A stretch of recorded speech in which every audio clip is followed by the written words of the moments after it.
Cheers, guys! English Rabisco here. And well, Windows 11 was leaked just a few days ago. I'm sure y'all mates have already known that. But well, I just wanted to make a video about it. Just a quick video, honestly. Because this is some pretty big stuff. They said that Windows 10 was going to be the last version of Windows, but it's, well, not. Because, well, that's a very stupid thing to say in my opinion. And yes, it's already been, like, 6 years since that came out, so I'd say it's about time we finally get a new version of Windows. So yeah, I installed this on VirtualBox, not actual hardware, so yeah, just don't install it on your actual computer. And yes, it runs like garbage as you can tell, because well, my hardware just sucks, okay? Yeah. It's not the best showcase of it, I just want to do a more of a comprehensive overlook of the leaked build, okay? The first thing that I noticed is that there's no transparency. I don't really know if this is a hardware issue because it's not good, like I said, or if it's just because I didn't activate Windows because I couldn't really connect to the internet. And it's not required to install it and basically get it up and running. You don't need to activate it.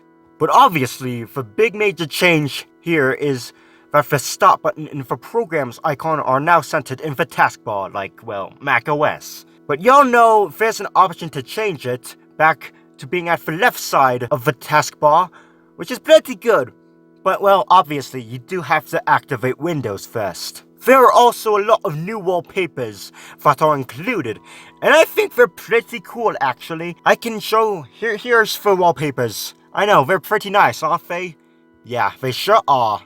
Taking a look at the start menu, it's completely different.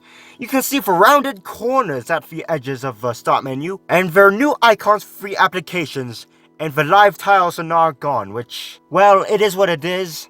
And also, there's some recently used applications and also recommended applications or whatever on the bottom. So as for the calculator app, just trying it because it's pretty much the same as what you see in Windows 10. Like, there's really not much change here. The settings app also has a new icon like pretty much most of the applications. And it's very similar to what we have in Windows 10 already. Well, there's like a few shortcuts at the top, but other than that, it's pretty similar. As for the settings themselves, they're mostly the same. And yeah, it seems to be quite unfinished because it still shows Windows 10 stuff here, like the start menu when you're trying to change the background or the theme or whatever, and in the colors area. And yeah, there is a dark theme, so yeah, there you go. As for the settings for the start menu, there are new customizations to reflect the changes that have been made to it in this build of Windows 11. And like I said, you can change the taskbar alignment to the left of the screen like it's always been traditionally. As for the Action Center, it has no transparency. It looks very similar to Windows 10 though. And yeah, the day of the week is now displayed in the taskbar. Pretty cool, I guess. The search also looks like it's been moved and revamped a little. You can still search for applications in the whatever in the start menu, so you just have to type it in. And yes, it does say Windows 11 on the WinVer command, and also shows the build number and all that stuff too. And yeah, they moved the widgets icon from the right of the taskbar to the fourth to the right on the centered start menu. You get the point. And yeah, it doesn't really work because I'm not connected to the internet, but there you go. And yep, the control panel still exists. Microsoft still hasn't got their crap together with all the settings app, and we have 2 of them. Like, why? Like, why does the control panel still exist? Well, at least, if we look at it, Internet Explorer is gone forever! Yay! We all hated that stupid thing. Well, as you can see, there's still some vestiges of the control panel showing Internet Explorer stuff when I search it, but, well, it's gone for good, so very nice. File Explorer is also pretty similar to the one in the Windows 10 version.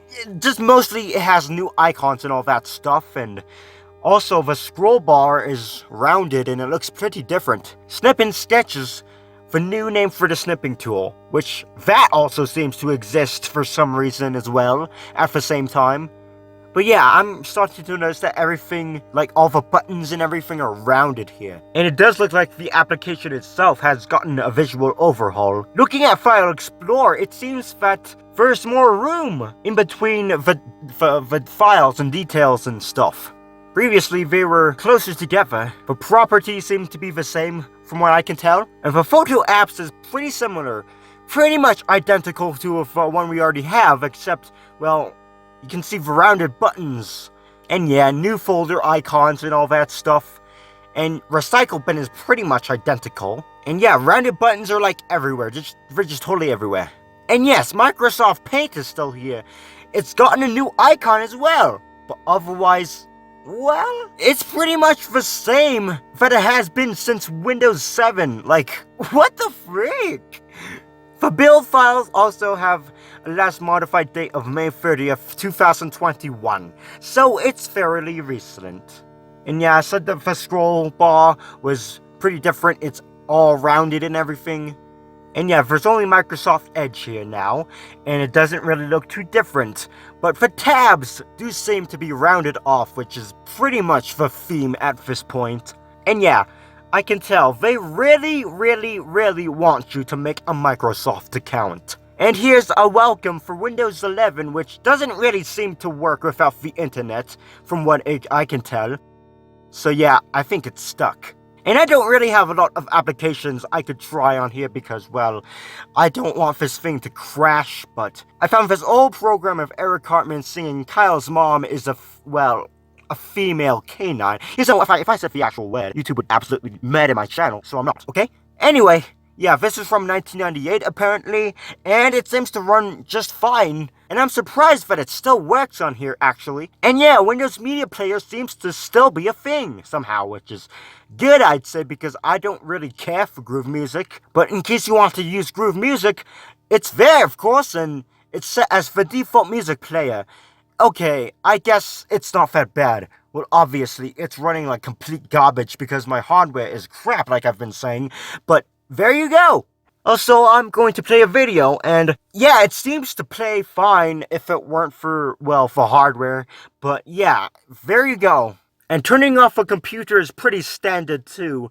It's just a blue screen with that spinning wheel saying it's shutting off. So yeah, that's pretty much it. It's pretty much the same from Windows 10. As for my personal feelings about this new build, I don't even know what to think, honestly. I like what they did, like some of it. I mean, I don't know, some of the start menu is kind of cool, I guess. But at the same time, it's kind of confusing. And I think it's somewhat unfortunate that they got rid of the live tiles, since those were actually pretty cool. And yeah, the whole...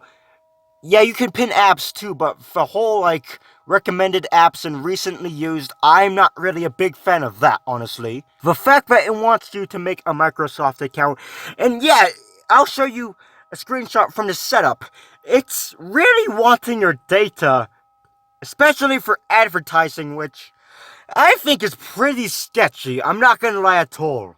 So yeah, and I heard that you can't even use all the features if you don't have a Microsoft account, which, well, there you go, they really want you to make one. I think if I got the transparency to work, I can show you pictures of it actually working. I think it looks fine, I guess? I don't really know. They seem to be rejecting the flat design, which has plagued UI design for the last almost 10 years at this point, which is great. And yeah, it does seem like Windows is really copying Mac OS, with the start menu and everything in the center of the taskbar now, and also those widgets too. Yeah, I mean, I don't know what to feel. But other than that, well, I don't really know. Like, this is pretty much just Windows 10. There's really not much of a difference. I mean, yeah, there's just a few little tweaks in the user interface, but it still looks pretty similar. And yeah, it's still pretty much Windows 10. And yeah, I can tell that Microsoft still hasn't really figured out a lot of the kinks in the operating system, you see. There's still the control panel. Like, why is that still there? So yeah, I don't really know how to feel about this. I guess it's kind of interesting, but it's just way too similar to Windows 10. In fact, I believe they're trying to make it even more pervasive than ever with the whole data collection and everything. I will give it to this though. The out-of-box experience was pretty nice. Windows 10, the whole setup was pretty boring, but this one was aesthetically pretty nice. But that's just one thing that you're only going to use one time at the very beginning before you even use this thing itself, so, like, what else can I say? And yes, I do have to say this. This is obviously unfinished. I don't know when this is going to be released. It's going to be announced in a few days, officially, but who knows? And sometimes I do get the feeling that Microsoft leaked this intentionally. I mean, they kind of hinted it several times, and they kind of acknowledged it in their Twitter. And it doesn't seem like Microsoft even really cares that it's been leaked. They're not really trying to take it down or anything.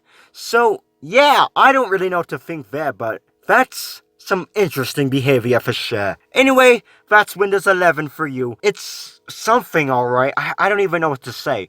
But yeah. Bye!